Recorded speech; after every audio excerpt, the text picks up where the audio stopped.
ধন্যবাদ এবং স্বাগত জানাই আরেকটি ভিডিওতে। আজকে এই ভিডিওতে আমি কথা বলবো মানসিক রোগের জন্য কাউন্সেলিং কিভাবে সাহায্য করে।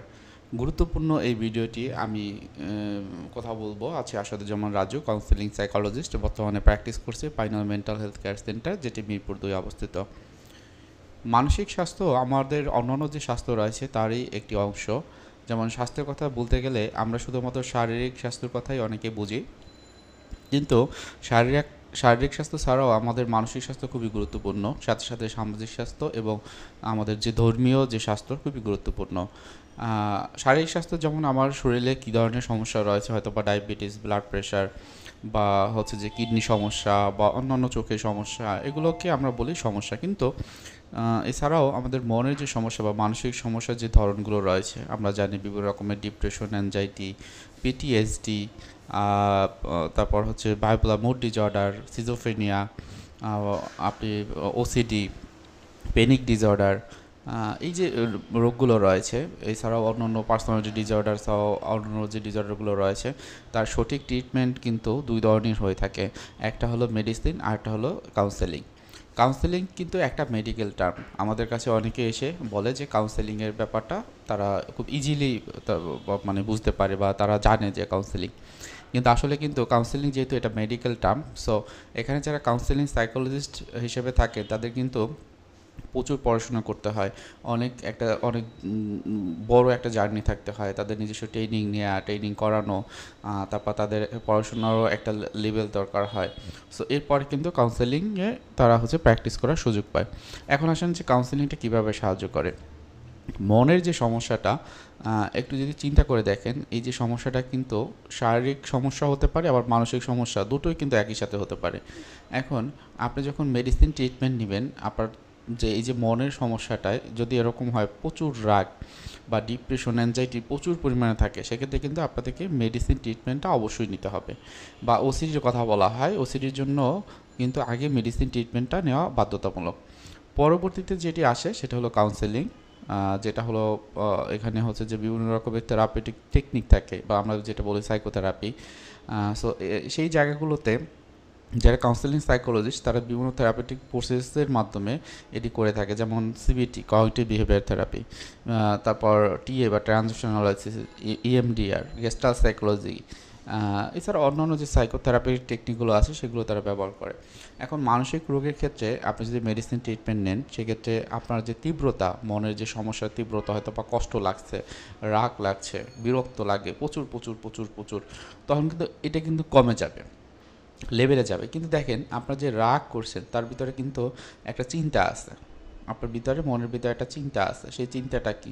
আমি রাগ করি, আমি হয়তো বা ভাবি আশেপাশের মানুষগুলো আমার মতো না, তারা সবাই খারাপ, বা আমি বাইরে যেতে পারি না কারণ আমার কাছে মনে হয় সবাই মনে হয় আমার দিকে তাকিয়ে থাকে।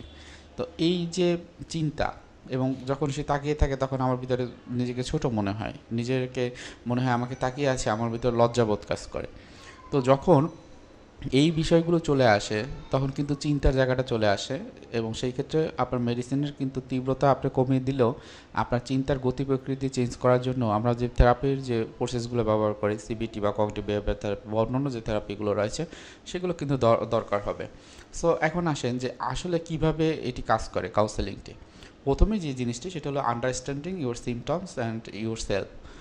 খুবই ইম্পর্ট্যান্ট এই জায়গাটি, কেননা হচ্ছে যে আপনি যদি আপনার নিজেকে বুঝতে না পারেন তাহলে কিন্তু মনের যে সমস্যার যে ট্রিটমেন্ট সেটা কিন্তু অনেক ক্ষেত্রে পারবেন না। হয়তো বা হয় কি যে আমাদের কাছে যারা আসে যে কাউন্সেলিং মানে এটা টক থেরাপি বা সাইকোথেরাপি, সেখানে তাদের মনের কথাগুলো বলে, যখন বলে তার চিন্তা, অনুভূতি এবং তার আচরণের ভিতরে যে পার্থক্য সেটা কিন্তু সে ধরতে পারে, এবং এর বেসিসে সে যখন বুঝতে পারে যে আমার এই চিন্তার এই এই যে বিষয়টি, যে সবাই কি আমার দিকে তাকিয়ে থাকে বাইরে বের হলে কত পার্সেন্ট করে। তো এই যে একটা টেকনিক, হ্যাঁ, এটা কিন্তু অনেক ক্ষেত্রে থট চ্যালেঞ্জিং হিসেবে কাজ করে। সো তখন কিন্তু তার নিজেকে বুঝতে পারে, এবং তখন হয়তো বা সে আরও একটু ফোকাস হতে পারে, তখন কিন্তু তার চিন্তা এবং অনুভূতি এবং আচরণের ভিতরে একটা পার্থক্য তৈরি হয়।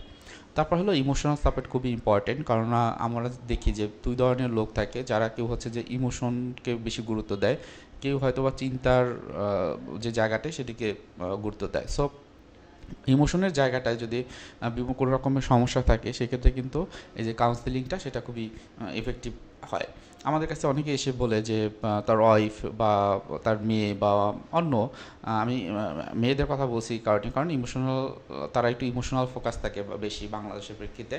পক্ষান্তরে আমাদের যে পুরুষরা থাকে অধিকাংশের ক্ষেত্রে তারা কিন্তু থিঙ্কিং মানে তার চিন্তার গতি প্রকৃতিকে পছন্দ করে, চিন্তা করতে পছন্দ করে আবেগটা থেকে।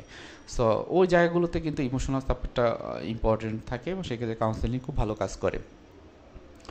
অনেক ক্ষেত্রে হয় কি যে কোপিং স্ট্র্যাটেজি থাকতে হয়, যে আমার একটা সমস্যা পড়েছে, আমরা কোনো একটা জায়গায় যদি একটা প্রবলেম হয়, মনে করেন একটা অ্যাক্সিডেন্ট হলো, কেউ কেউ মানুষ দেখবেন যে অ্যাক্সিডেন্টটা দেখে পাশ দিয়ে হেঁটে যাচ্ছে, কেউ কেউ দেখবেন কিন্তু ওটা দেখেও তারা কিন্তু চোখ থেকে পানি বের হচ্ছে। এই যে লোকটি পাশ থেকে চলে যাচ্ছে, তার যে চিন্তা বা তার যে মনের অবস্থা এবং যে কান্না করছে তার ভিতরে কিন্তু একটা পার্থক্য আছে। তো ওই জায়গাগুলোতে আমরা যেটা করি যে বিভিন্ন রকমের থেরাপিউটিক প্রসেস রয়েছে, যেমন যদি কিছু কিছু জিনিস যারা হলো ক্লায়েন্ট বা পেশেন্ট যারা থাকে তারা নিজেরাই করতে পারে, যেমন মাইন্ডফুলনেস প্র্যাকটিস, রিল্যাক্সেশন এক্সারসাইজ, এই জিনিসগুলো তারা নিজেরা করতে পারে এবং যেটা আমরা শিখিয়ে দিই। এবং সাথে সাথে কগনিটিভ বিহেভিয়ার থেরাপি, যেটা হলো হয়তো বা আমাদের সামনে যখন আসে তাদেরকে ও বিষয়ে বলা, ফেসিলেশন করা, হ্যাঁ, তার কাউন্সেলিংয়ের পাস্টকে, অ্যাটাচমেন্ট স্টাইল, সে কীভাবে বড় হয়েছে, তার বুলিংয়ের শিকার হয়েছিল কি না, ট্রমা ছিল কি না, এই জিনিসগুলো কিন্তু আরও একটু ডিটেলসে এখানে কিন্তু এটা করা হয়। অনেক ক্ষেত্রে হয় কি যে তাদের সমস্যাগুলো যদি অনেক বেশি তীব্র থাকে সেক্ষেত্রে কিন্তু তাদের মেডিকেশন ট্রিটমেন্টের দরকার হয় এবং সেক্ষেত্রে ইনিশিয়ালি হয়তো বা আপনি আপনার জায়গা থেকে বুঝতে পারবেন না যে মেডিসিন ট্রিটমেন্ট আপনার দরকার আছে কি না। তো অবশ্যই আপনি যদি কাউন্সেলিং নেন মানসিক সমস্যার জন্য, তখন কিন্তু তারা আপনাকে মানে বলতে পারবে, রিকভার করতে পারবে বা রেফার করতে পারবে যে আসলে আপনার এই সমস্যার জন্য আপনার হয়তো মেডিসিন দরকার হয়। অনেক ক্ষেত্রে হয় কি যে আমাদের অনেকেই থাকে যাদের কমিউনিকেশনটা ঠিক নেই, অনেকে হয়তো বা না বলতে পারে না, যখন কথা বলে তখন অ্যাসার্টিভলি কথা বলতে পারে না, রেগে যায়, অথবা যখন যে বিষয়ে কথা বলার দরকার তখন সে কথাগুলো বলতে পারে না। তো এর কারণে কিন্তু আপনি কিন্তু এই যে কাউন্সেলিংটা নিতে পারেন। অনেক সময় হয় কি যে নিজের ভিতরে সেলফ এস্টিমটা ওই রকম নেই বা রেজিলিয়েন্স নেই, সে আজকে যেরকম আছে পরবর্তীতে আস্তে আস্তে তার ডেভেলপ হবে, সেই ডেভেলপমেন্টটা তার হচ্ছে না, কনফিডেন্স লেভেল কমে যাচ্ছে, আস্তে আস্তে সে পিছনের দিকে মনে হচ্ছে চলে যাচ্ছে। তো এই যে ঘটনাগুলো বা এই বিষয়গুলোর ক্ষেত্রে কিন্তু কাউন্সেলিং খুবই ভালো কাজ করবে। এবং মানসিক সমস্যার কথা বলা হয়েছে এই কারণেই, কারণ এগুলো কোনো না কোনোভাবে কিন্তু আমাদের মনের যে অগোচরে কিন্তু থেকে যায় অনেক ক্ষেত্রে, আমরা যদি এগুলোকে ট্রিটমেন্ট বা চিকিৎসা না নিই। এবং এটা একটা সময় এই প্রবলেমটাই হয়তো বা একটা বড় রকমের নতুন নতুন প্রবলেমগুলো তৈরি করে। তারপর হলো আমরা যেটা বলি প্রিভেন্টিং যে রিল্যাপস। অনেক ক্ষেত্রে হয় যে আমরা কিছু জিনিস আছে এপিসোডিক, হ্যাঁ, যে হয়তো বা তার কোনো একটা বিষয় নিয়ে অ্যাংজাইটি হচ্ছে সামনে পরীক্ষায় নিয়ে, অথবা কোনো একটা বিষয় নিয়ে সে খুব বেশি ডিপ্রেস থাকে, যে এই জিনিসটা কেন করা হলো, এটা যদি না হলে তো ভালোই হতো। কিন্তু একটা সময় হলো কি সেই জিনিসটা দেখতে পারলো যে না, এটা করা হয়েছে দেখে ভালো হয়েছে, তখন কী হলো তার ভিতরে হয়তো বা সেই ডিপ্রেশনটা নেই, অথবা সে পরীক্ষা নিয়ে এক্সামে থাকে, তখন হয়তো বা যখন এক্সামটা চলে যায় তখন তার এক্সাম নিয়ে আর কোনো টেনশন নাই বা অ্যাংজাইটি নেই। তো এই ব্যাপারগুলোতে কিন্তু হচ্ছে যে যেমন তার এপিসোড হিসেবে আসে, তখন কিন্তু কাউন্সেলিংটা তাকে মাস মোর হেল্পফুল হবে এই সময়টায়, কারণ তাকে হেল্প করবে, তার হিলিংয়ের জায়গাটা তৈরি করবে। এবং এমন যদি হয় যে আপনি বেশ কিছু ট্রিটমেন্ট নিয়েছেন বা একটা সময় ভালো থাকেন একটা সময় খারাপ থাকেন, হ্যাঁ, সব কিছু একভাবে থাকে না, তখন কিন্তু আপনাকে এই কাউন্সেলিংটা নিতে হবে, যেটি আপনাকে একটা লেভেলে তৈরি করে দেবে বা আপনি ভালো থাকতে পারবেন। অনেক ক্ষেত্রে হয় যে অনেকের ভিতরে নেগেটিভ যে এক্সপিরিয়েন্সগুলো থাকে, আমরা বলি অনেক সময় যে পাস্ট এক্সপিরিয়েন্স, যেটা হলো ট্রমা তৈরি করে। তো এই ট্রমার জন্য কিন্তু ম্যানেজমেন্টের জন্য কাউন্সেলিংটা ওয়ান অফ দ্য বেস্ট। অনেক ক্ষেত্রে ইএমডিআর, আই মুভমেন্ট ডিসেন্সিটাইজেশন আর রিপ্রসেসিং খুব ভালো কাজ করে, অনেক ক্ষেত্রে এনএলপি কাজ করতে পারে, এবং অনেক ক্ষেত্রে আমরা বলি যে টিএ কাজ করে। তারপর হচ্ছে যে এই যে যেটা হয় যে আমাদের কাছে যখন আসে এই থেরাপিউটিক যে টেকনিকগুলো কার ক্ষেত্রে কোনটা গ্রহণযোগ্য বা কোনটা ভালো কাজ করবে, সেটা কিন্তু ইনিশিয়ালি অ্যাসেসমেন্ট করে সেই অনুযায়ী কিন্তু করা হয়। সো এটাও কিন্তু তাদের জন্য খুবই ভালো, এই কারণে যে তারা কিন্তু একজন কাউন্সেলিং সাইকোলজিস্টের কাছ থেকে এসে এটা পাচ্ছে। অনেক ক্ষেত্রে অনেকে বলে যে এটা তো টক থেরাপি, হ্যাঁ, তো এটা তো যে কারোর সাথে কথা বলা যায়, কিন্তু যার সাথে কথা বলা হবে তারা তো এই যে থেরাপিউটিক প্রসেসগুলো জানে না।